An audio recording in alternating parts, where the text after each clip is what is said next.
Assalamualaikum warahmatullahi wabarakatuh.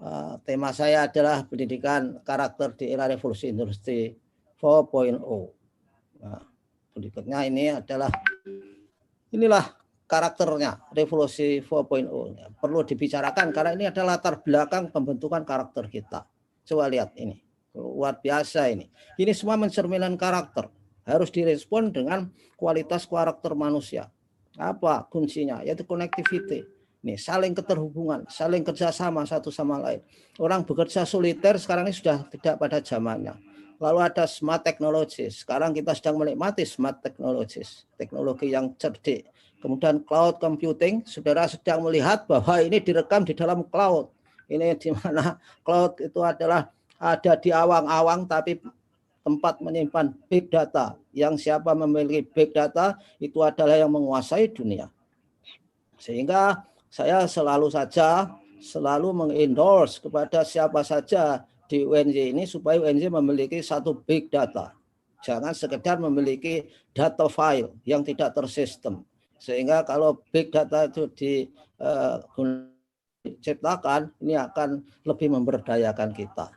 Bayangkan, Google itu punya big data, baik fisik maupun mental orang. Karena semua kita itu datanya sudah ada di Google.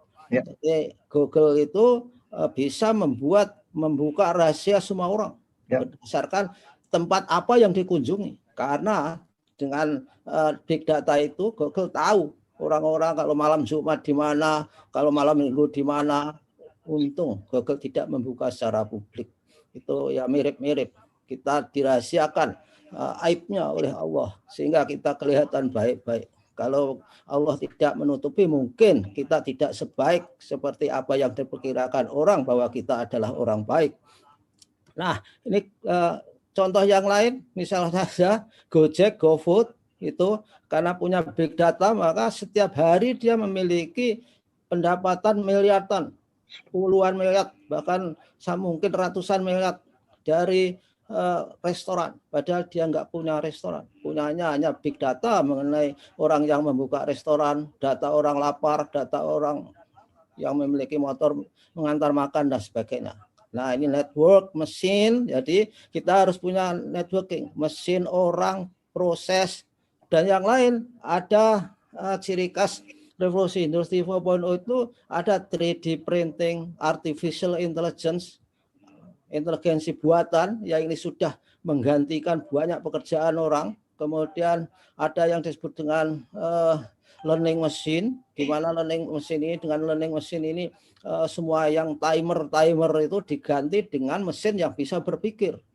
Nanti sebentar lagi rice cooker itu tidak atas dasar timer mati hidupnya, atas dasar jenis beras apa yang dimasak, beras cempol, rojo lele, kemudian pengen lemes atau akas, itu sudah bisa dianalisis. Begitu juga mesin cuci, tidak akan berdasarkan timer, akan dianalisis oleh artificial intelligence. Seperti apa kotornya pakaian, harus dicuci berapa lama, harus dibilas berapa lama. Ini karena ada learning machine. Sehingga ini semua menghadapi untuk fenomena ini kita supaya memiliki karakter yang kuat, karakter yang beda antara satu orang dengan orang yang lain. Jadi seperti karakter malas, karakter tidak tahu, ignorance, itu sudah tidak zamannya lagi. Nah, ini ciri khasnya. Nah, kita ini kan berteriak-teriak di revolusi industri 4.0. Padahal kita ini sebetulnya di revolusi industri 2.0 yang dasarnya itu mass production, assembly line, dan electricity aja belum kafah. Sehingga tidak mustahil kita yang ikut webinar di sini ini nanti suatu ketika terpental karena listriknya mati, internetnya putus. Itu sudah bukan pertanyaan revolusi 4.0, tapi itu sering terjadi. Sehingga kita itu sebenarnya masih di revolusi 2.0, sedikit-sedikit ngelencer ke 4.0. Sehingga hanya ini setiap webinar selalu berkata, apakah suara saya didengar? Apakah gambar saya bisa dilihat dan sebagainya. Ini secara sekilas dasarnya ya. Oke, berikutnya inilah perubahan-perubahan yang terjadi akibat revolusi industri 4.0 tadi. Ada sharing ekonomi, e-education, e-government. Sharing ekonomi itu artinya orang tidak usah memiliki, tapi bisa sharing manfaatnya, fungsinya. Jadi zaman dulu kalau kita akan berinvestasi, itu harus menyediakan gudang, harus menyediakan alat pengangkut. Jadi saudara-saudara, di zaman sekarang kalau mau inovasi, mau bikin start, semuanya startnya sama. Jadi yang beda adalah inovasi dan kreativitasnya, fasilitasnya ada semua. Akibat dari fenomena yang belum saya sebut di dalam revolusi industri 4.0 tadi adalah IoT, Internet of Things. Semua barang, semua apa saja ditaruh di internet. Sehingga kalau dosen, guru memiliki kesulitan mengenai sebuah konsep sampai dibiarkan nggak tahu, itu adalah naif. Itu adalah merupakan bentuk buta huruf abad 21. Nah, kemudian apalagi yang kita lihat? Ini dia, internet perjalanan luar biasa. Kemudian Indonesia seperti apa internetnya? Di kuartal kedua itu sudah 196,7 juta. Nah, ini merupakan peluang yang besar untuk membuat nanti siang-siang tantangan apa saja, untuk menghadapi tantangan apa saja ketika kita untuk melakukan sesuatu. Karena pekerjaan itu akan hilang. Tenaga kerja global itu beralih dari 75 sampai 375 juta, meninggalkan pekerjaan yang lama. Sehingga pekerjaan ini digantikan oleh artificial intelligence, sudah nyata 1,8 juta.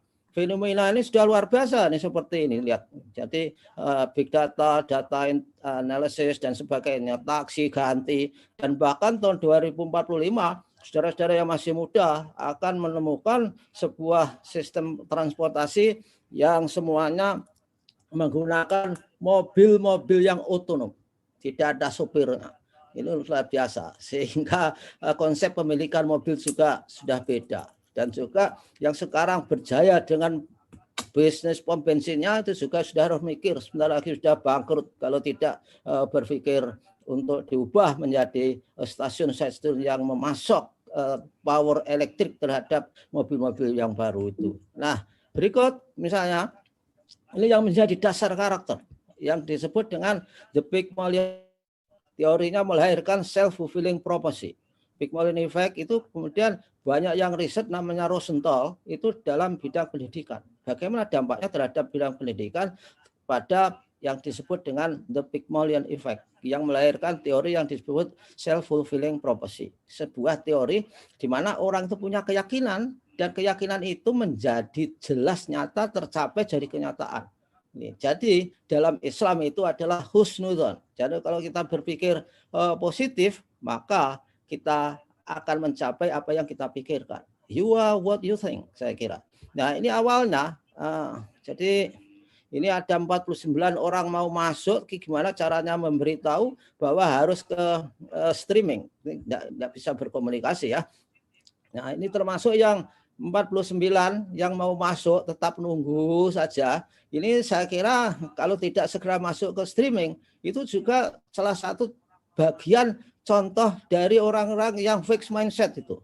Jadi tidak berpikir kreatif, tidak mau mencari jalan, hanya nunggu saja dan message-nya itu memblok PowerPoint saya di sini.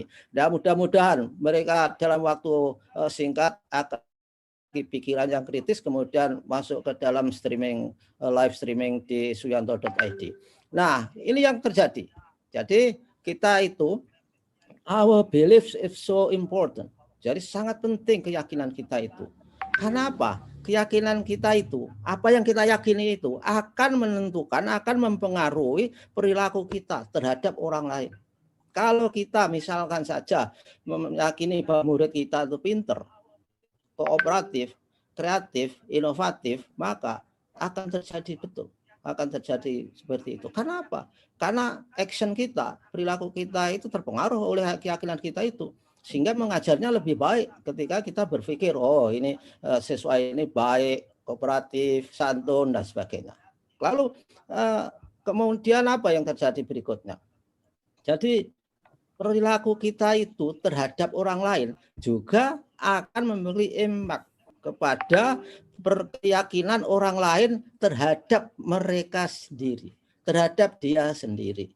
Jadi kalau murid-murid kita perlakukan dengan sangat elegan, maka dia juga akhirnya tumbuh pikiran yang positif dan mereka juga berpikir orang lain itu juga secara positif, baik dan akan bisa diajak untuk mencapai tujuan tertentu. Apa yang terjadi ketika keyakinan orang lain terhadap diri mereka itu terjadi? Ini akan menyebabkan perilaku orang lain terhadap orang lain lagi, sehingga ini akhirnya pada siklus berikutnya akan mereinforce, akan menguatkan keyakinan kita karena kita melihat oh ternyata dari keyakinan kita itu memiliki kemaslahatan yang luar biasa. Ini dasar karakter saya pikir. Untuk orang memiliki karakter yang baik itu pikirannya itu dulu diperbaiki supaya memiliki pikiran yang positif. Kemudian berikut gejala-gejala transformasinya di era revolusi industri 4.0 ini, yaitu terjadi pergeseran yang luar biasa. Toko fisik itu sudah lama-kelamaan sudah pada bubar, digantikan online. Saya sebeli apa-apa sudah online, kecuali tidak ada. Jadi Pak Dokter, saya kemarin beli obat tapi saya belum gaptek, masih gaptek beli obat lewat online. Sebetulnya saya beli sebuah obat lalu disetujui harganya, tapi sebenarnya saya harus segera melampirkan resepnya. Saya sudah minta teman dokter saya untuk menulis resep, kemudian saya foto, kemudian saya kirimkan, tapi karena gagal ditolak. Nah, tapi itu kan pembelajaran pertama. Tapi itu terjadi. Obat-obat yang umum-umum itu sudah gampang sekali dibeli di online. Sehingga toko-toko fisiknya lama-lama semakin hilang. Nah, ini anak-anak kita itu 65%, nah SD kita itu tidak tahu apa yang akan dia kerjakan karena kerjaannya itu belum kelihatan sekarang. Nah, oleh karena itu harus disiapkan. Karakter apa yang disiapkan? Tentu karakter yang memiliki seperti misalkan cognitive flexibility saja. Masih banyak lagi ya, kreativitas dan sebagainya. Nah, ini internet saya diingatkan, your internet is not stable katanya. Your internet is unstable. Mudah-mudahan masih saja bisa dilihat. Dan layar saya di sini diblok oleh 51 orang yang nongkrong saja di sini, nggak mau kemana-mana. Jadi ini akhirnya oke lah, saya arahkan kemana ini nggak tahu nih ya. Oke. Nah ini yang terjadi sebetulnya kita ini perlu menguasai top 10 skill important in the workforce. Ini kita lihat, saya tampilkan. Ini adalah semuanya ini menunjukkan karakter yang diperlukan itu. Jadi karakter possession by someone. Jadi ini misalkan saja kita katakan 2015 itu old normal.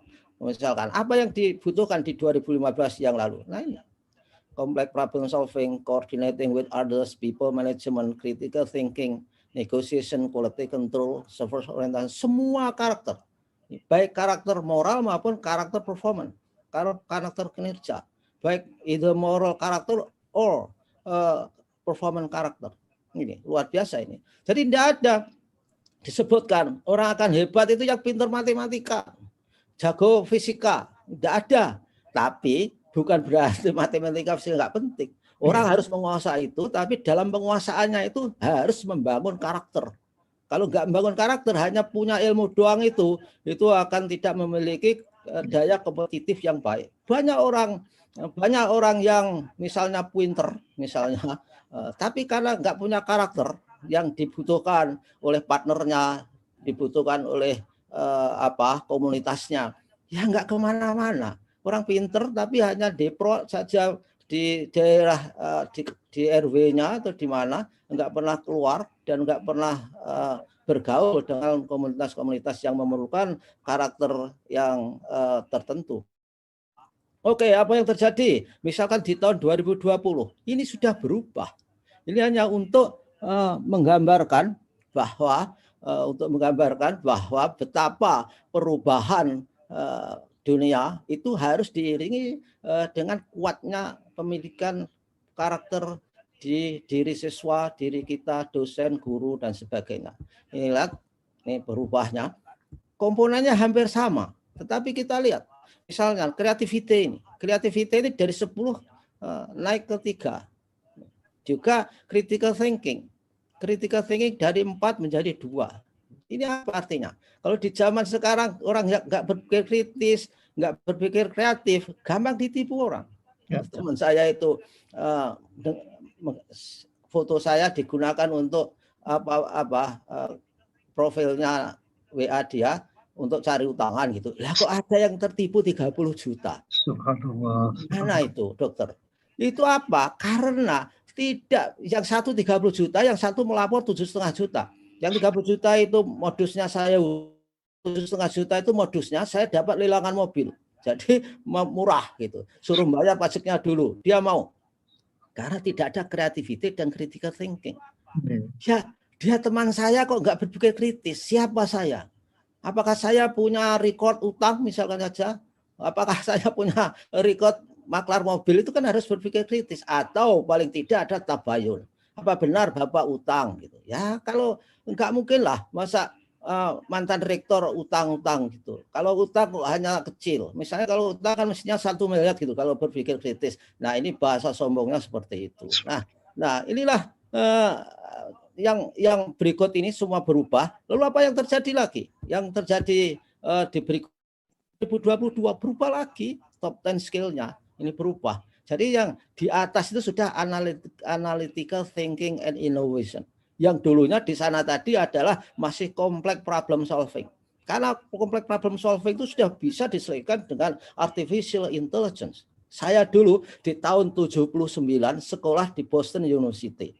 Kemudian saya suka main di MIT, tempatnya Pak Yahya Muhaimin, yang akhirnya pulang jadi menteri itu. Yang ketika pulang jadi menteri, Pak Yahya mengajak saya supaya saya mengetuai untuk merumuskan Sisdiknas yang sekarang berlaku itu. Apa di situ itu? Yang saya kagumi di MIT itu pada waktu itu ada proyek nasional yang disebut Artificial Intelligence. Ya. Tapi dalam publikasinya masih dikatakan bahwa komputer itu adalah partner setia manusia untuk mengambil keputusan.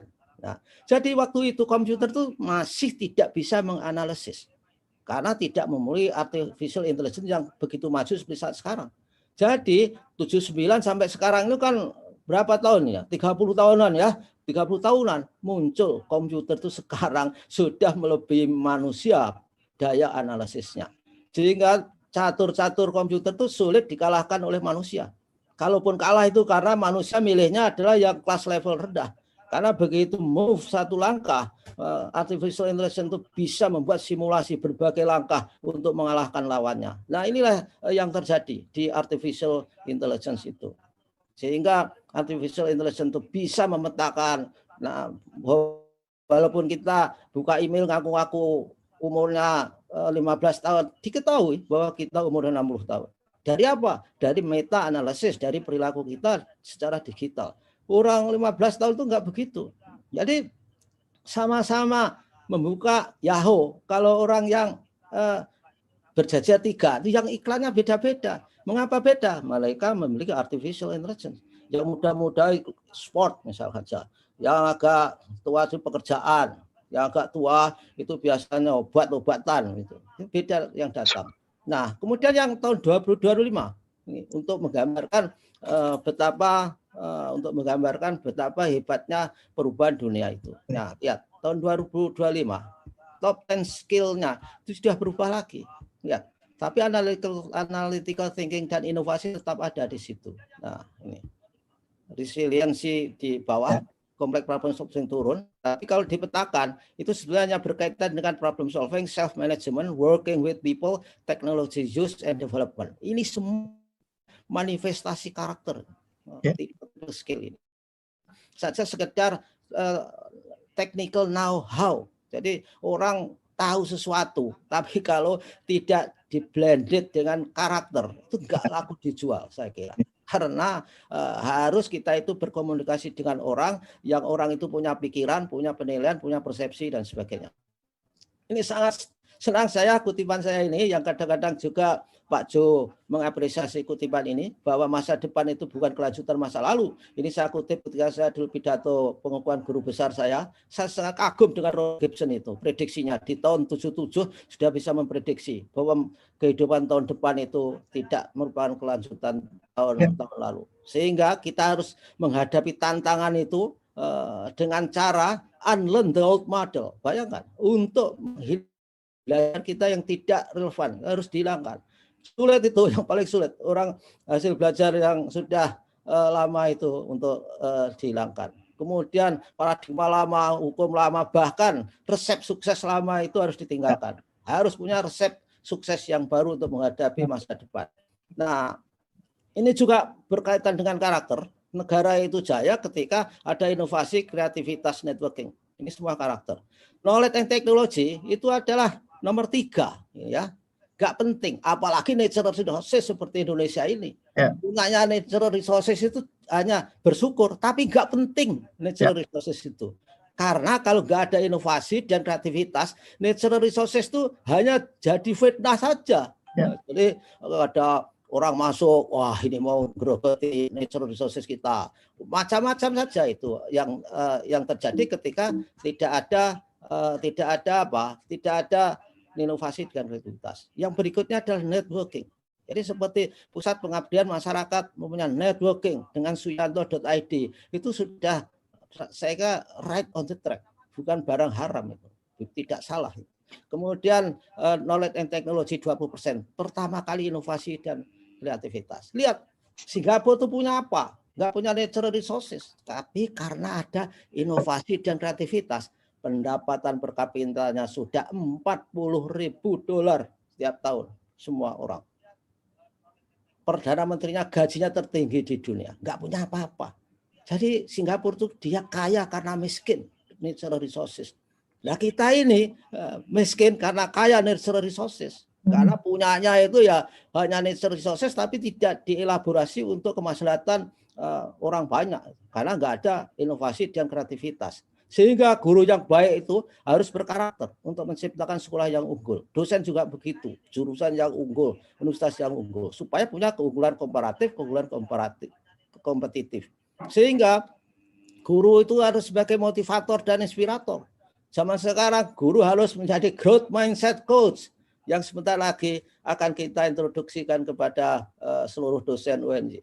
Akan ada pelatihan growth mindset coach di Universitas Negeri Yogyakarta. Semua dosen mungkin harus ikut supaya bisa mewujudkan mahasiswa yang cerdas, inovatif, kreatif, jujur, disiplin, santun, percaya diri, mandiri, bertakwa, demokratis. Itu semua karakter semua. Itu dicantumkan dalam dalam Undang-Undang Seknas pasal 3. Nah, inilah saya senang kutipan ini. Doing the same thing over and over, yet expecting different result is the definition of crazy. Ya seperti orang gila. Orang gila itu sukanya mengerjakan sesuatu yang sama berulang-ulang, tapi berharap hasil yang berbeda. Itu definition of crazy katanya. Saya senang ungkapan itu. Tapi siapa yang mengatakan ini unknown, walaupun unknown, tapi ini message-nya saya kira senang buat saya untuk mendorong saya ketika saya selalu mengerjakan hal yang rutin-rutin. Saya bertanya, am I crazy?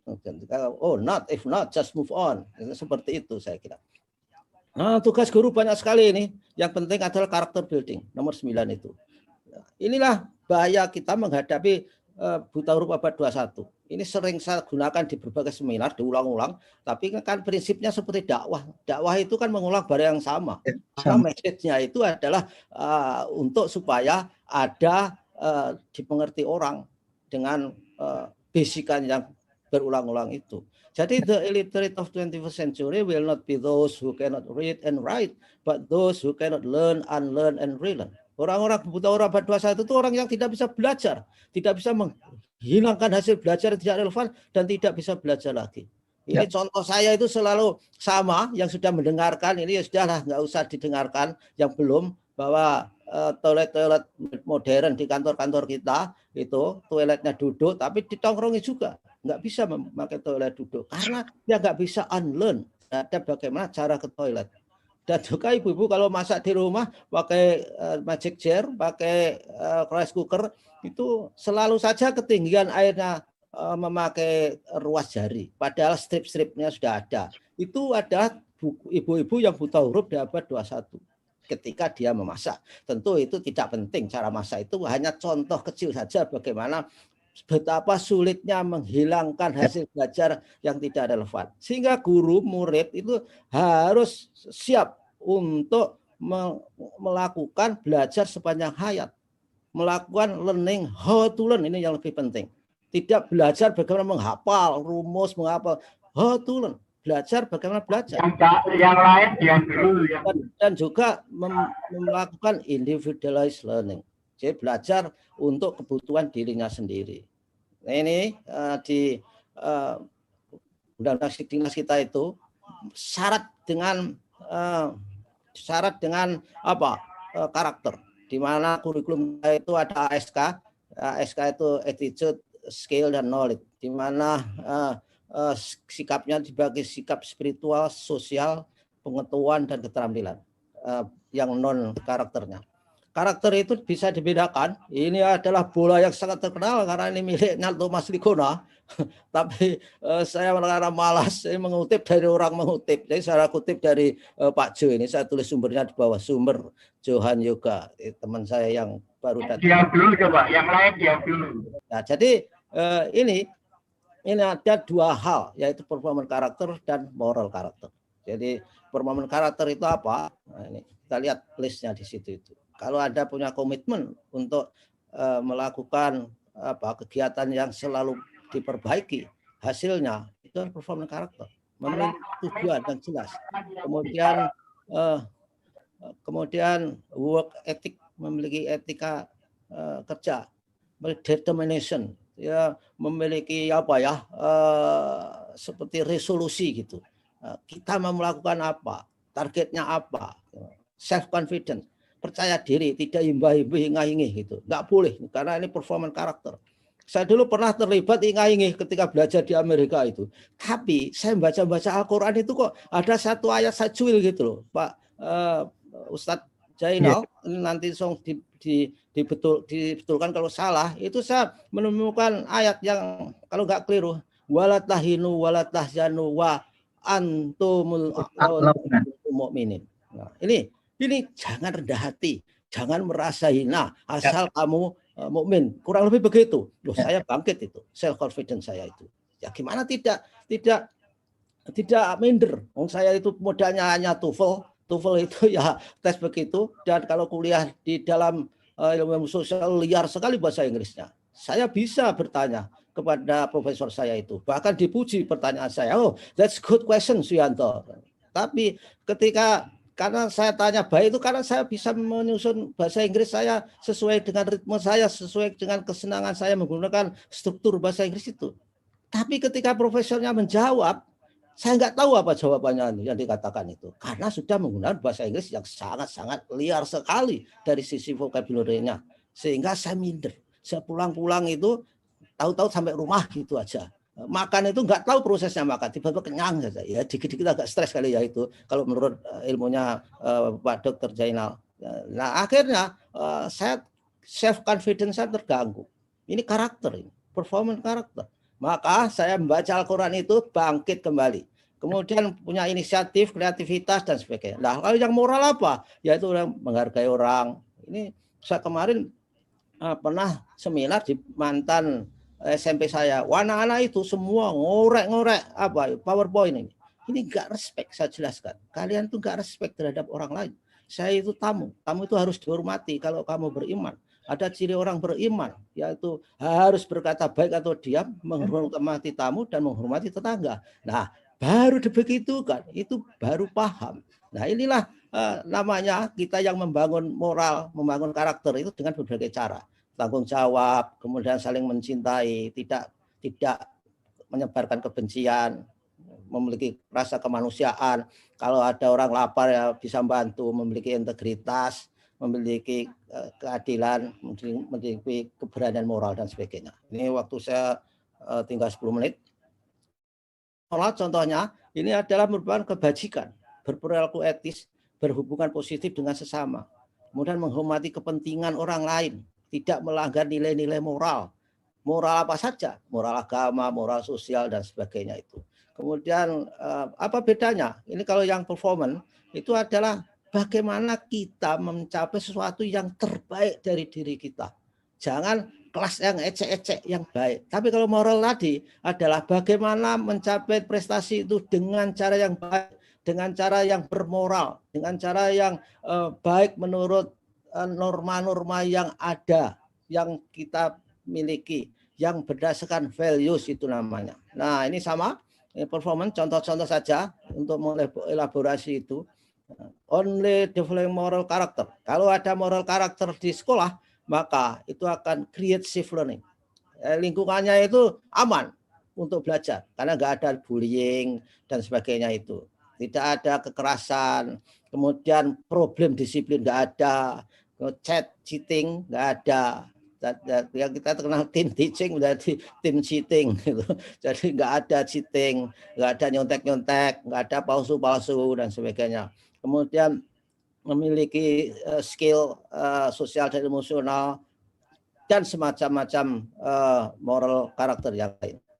Tapi moral itu akhirnya ini mungkin juga ada banyak teori itu, banyak teori. Ini proses tergantung proses internal kita, lalu dipadu dengan lingkungan, jadilah karakter itu. Ya, sehingga sistem itu kadang-kadang kan banyak yang orang itu tadinya baik-baik di lingkungan yang jelek jadi jelek. Orang yang hebat-hebat koruptor itu yang tertangkap itu sebenarnya tadinya baik, tapi karena berada di sistem yang jelek maka jadi dia jelek.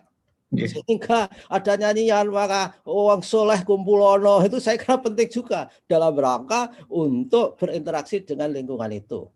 Nah, ini banyak sekali karakter yang bisa dilakukan, yang maksudnya bisa diberikan kepada siswa kita banyak sekali ini. Tapi ini dengan Perpres 87 ketika saya diminta sebagai penasihat implementasi pendidikan karakter di kementerian, lalu saya sarankan untuk dijadikan kristalisasi nilai-nilai yang dari 19 ini, yang itu basisnya adalah ajaran Ki Hajar Dewantoro, harus ada olah hati, olah pikir, olah karsa, dan olahraga. Akhirnya terjadilah nilai ini yang religius, nasionalis, mandiri, gotong royong, integritas. Tapi begitu ada menteri baru yang Mas Nadiem ini, maka diganti lagi. Nggak tahu bahwa masih ada perpresnya. Ya, kecenderungan kita itu memang pejabat baru itu harus selalu punya program baru walaupun isinya lama, misalnya saja. Bungkusnya harus baru. Apa yang terjadi? Dia adalah mewujudkan profil pelajar Pancasila. Ini pendidikan karakter yang sedang akan dicapai di era Mas Menteri Nadiem ini. Apa indikatornya? Bernalar kritis. Itu juga mirip-mirip saja itu dengan yang tadi.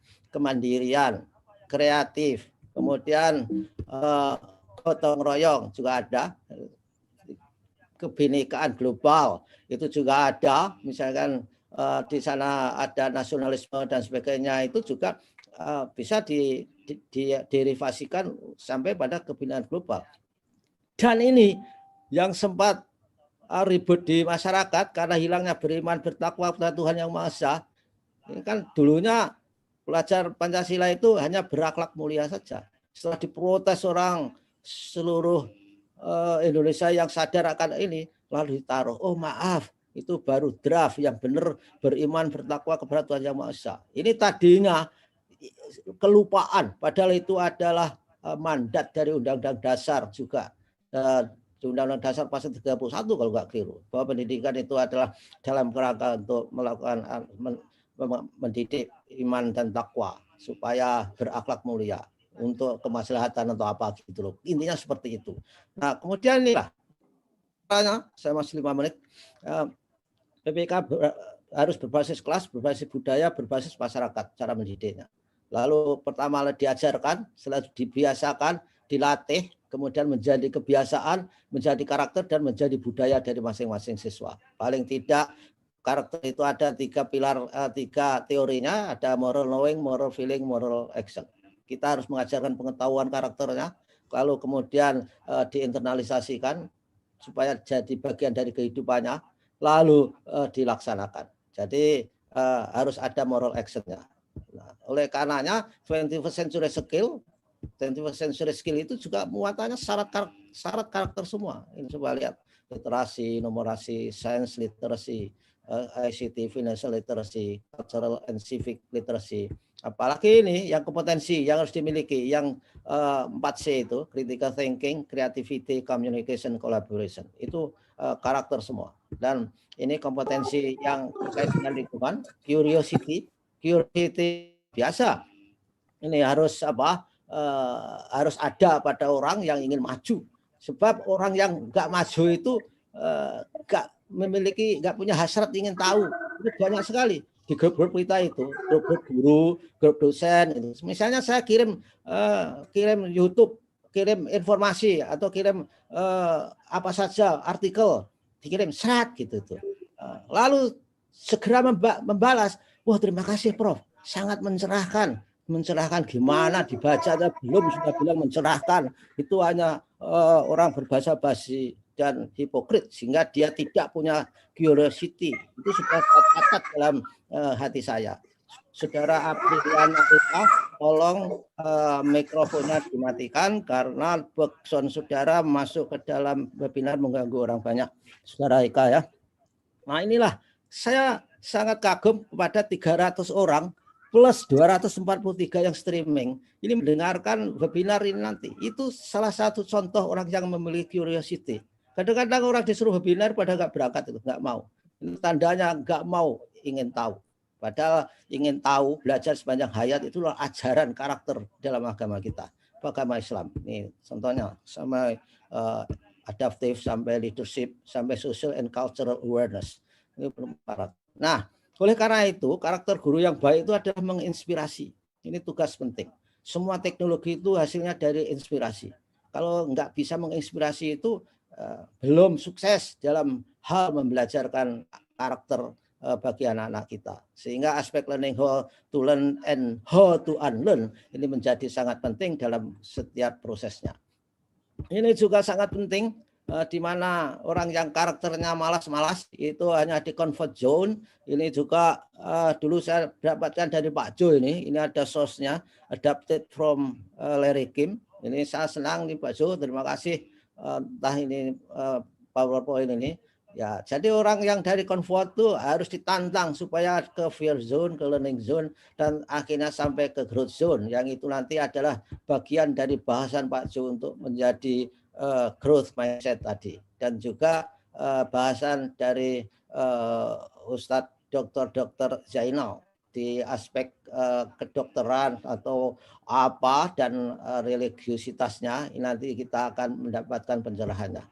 Nah, oleh karena itu kita harus hijrah, berani bertransformasi dari karakter yang ecek-ecek ke karakter yang mulia, yang hebat, supaya kita itu menjadi somebody, bukan nobody, sehingga kita menjadi orang yang dikenal, yang kemudian kita bisa memberdayakan orang, kita bermanfaat bagi orang lain, sehingga kita harus punya awareness, punya vision, punya pemahaman, punya values, skill, etika, pengetahuan, dan prinsip-prinsip dalam kehidupan. Nah, bagaimana pembutuhan karakter? Nah, ini masih beberapa menit, slide saya sudah akan habis.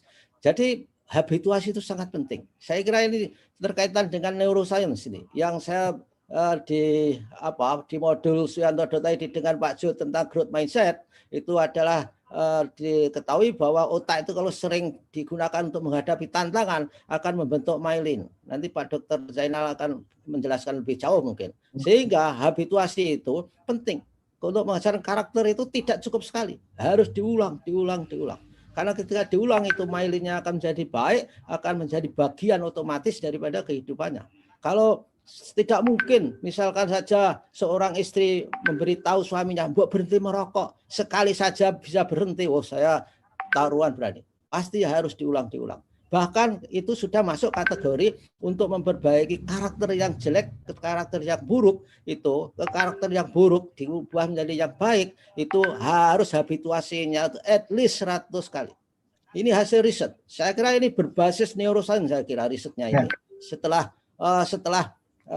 saya ngobrol dengan Pak Jo itu, bagaimana otak prinsipnya bekerja, dilihat dari neuroscience. Kemudian ini kurang 3 menit. Jadi kita lihat di Amerika.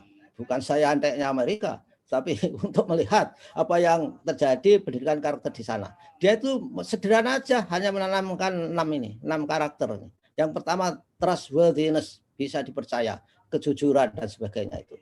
Yang berikutnya adalah respect, menghargai orang. Ini enggak gampang ini. Orang kita itu kalau benci itu ada performan itu malah justru turun. Ayo turun gitu.